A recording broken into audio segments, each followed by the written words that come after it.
Assalamualaikum warahmatullahi wabarakatuh. Hari ini saya Al-Mustafa Arini membuat video pembelajaran tentang strategi dan analisa algoritma.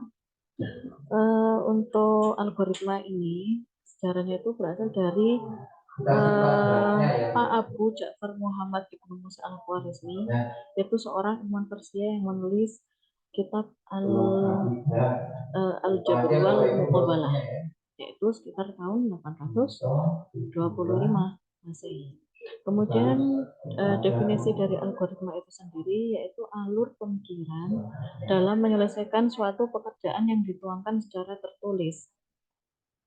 Alur pikiran itu adalah algoritma seseorang dapat berbeda dari algoritma orang lain.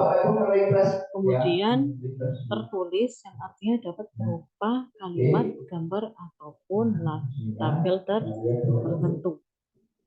Bisa kita lihat algoritma dalam kehidupan sehari-hari itu step atau cara pembuatan, misalnya pembuatan somai ini atau pembuatan bakso itu juga memiliki algoritma atau contoh algoritma dalam kehidupan kita sehari-hari. Ada lagi contoh algoritma dalam kehidupan kita, yaitu ketika kita mau mengambil uang di ATM. Jadi kita harus menyiapkan kartu kartu kredit, kemudian kita harus mengetahui password kita, kemudian kita baru ke ATM dan memasukkan password kita, baru kita dapat mengambil uang di ATM. Ya, kemudian untuk peranan algoritma sendiri, yang pertama itu fundamental atau tidak ada algoritma dan tidak ada program. Jadi kalau tidak ada algoritma ya berarti tidak ada program. Kemudian algoritma ketika kita include-kan dengan struktur data maka akan menjadi sebuah program. Struktur data itu apa? Data itu adalah teknik atau cara penyusunan ataupun penyimpanan data dalam komputer. Seperti itu. Oke, lanjut untuk tahap penyelesaian masalah. Jadi ini adalah sebuah algoritma. Yang pertama ada yang namanya masalah. Kemudian masalah itu bisa dianalisis. Kemudian dari masalah ada model, kemudian dianalisis bisa menjadi algoritma. Dari algoritma bisa menjadi program dan dieksekusi, baru setelah dieksekusi bisa menghasilkan data, dan data itu bisa menjadi masalah lagi, atau kalau misalnya sudah dieksekusi dan berhasil maka akan menghasilkan hasil atau output.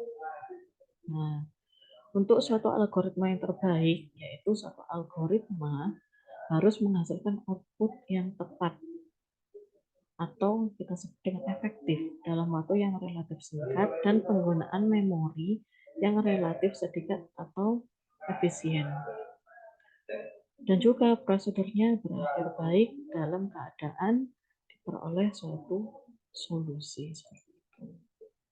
Kemudian dalam penulisan algoritma sendiri ada 3 cara. Yang pertama dengan bahasa natural, kemudian ada flowchart, dan yang terakhir ada dengan menggunakan pseudocode. Kalau kita menggunakan bahasa natural, kelemahannya itu biasanya adalah masih sering ambigu atau sulit dipahami.